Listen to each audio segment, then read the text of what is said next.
대통령이 아세안 정상회의를 계기로 내일 미국, 일본과 연이어 양자 다자 회담을 합니다.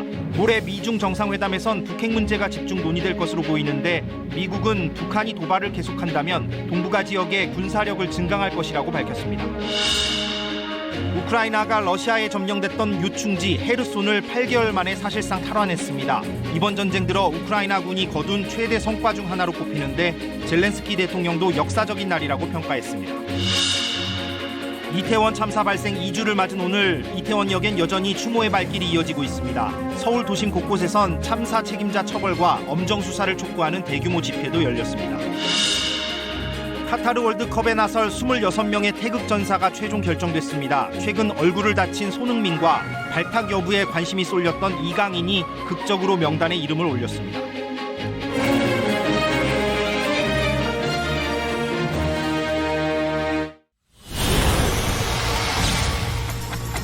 아세안 플러스3 정상회담에 참석한 윤석열 대통령이 내일 한일, 한미 그리고 한미일 연쇄 정상회담을 진행합니다. 북핵 문제 등 안보 현안이 주요 논의 대상입니다. 북한이 도발을 계속하면 동북아 지역의 미군 전력을 강화할 수 있다고 미 백악관이 밝혔습니다. 모레 있을 미중 정상회담에서 북한의 도발을 막도록 중국을 압박하려는 뜻입니다. 이태원 참사 희생자를 추모하는 대규모 집회가 서울 도심에서 잇따라 열렸습니다. 경찰 수사는 윗선을 두고 실무진을 상대로만 이뤄지고 있다는 우려가 나옵니다. 카타르 월드컵에 나설 26명의 태극전사 최종 명단에 얼굴을 다친 손흥민이 포함됐습니다. 평가전엔 뛰지 못했던 이강인도 태극마크를 달게 됐습니다.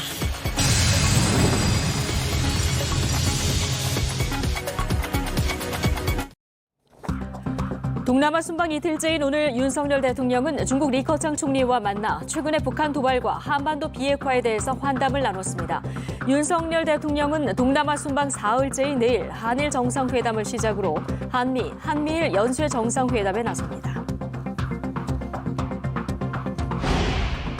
미국은 지금처럼 북한의 도발이 계속되면 동북아시아 지역 미군을 증강할 수 있다고 밝혔습니다. 제이크 설리번 국가안보보좌관은 미중 정상회담에서 북한 핵 문제를 집중적으로 논의하겠다며 이같이 말했습니다. 이태원 참사 발생 2주 만에 사고가 난 거리에 통행이 재개됐습니다. 참사 책임과 관련해 전방위 압수수색까지 진행한 경찰청 특수본 수사는 용산서 정복과 전 정보계장의 사망 이후 일선 경찰의 반발이 이어지면서 내부 비판에 직면하고 있습니다. 주말인 오늘 서울 도심 곳곳에서 민주노총과 보수단체 등의 대규모 집회가 열렸습니다.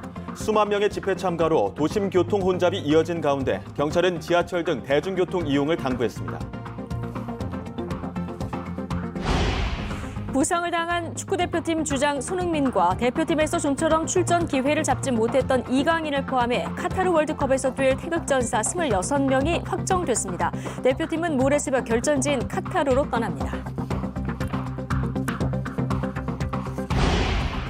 전국 곳곳에 요란한 가을비가 내리고 있습니다. 내일 비가 그친 뒤 찬바람이 불고 기온이 뚝 떨어지면서 다음 주부터는 추워질 전망입니다.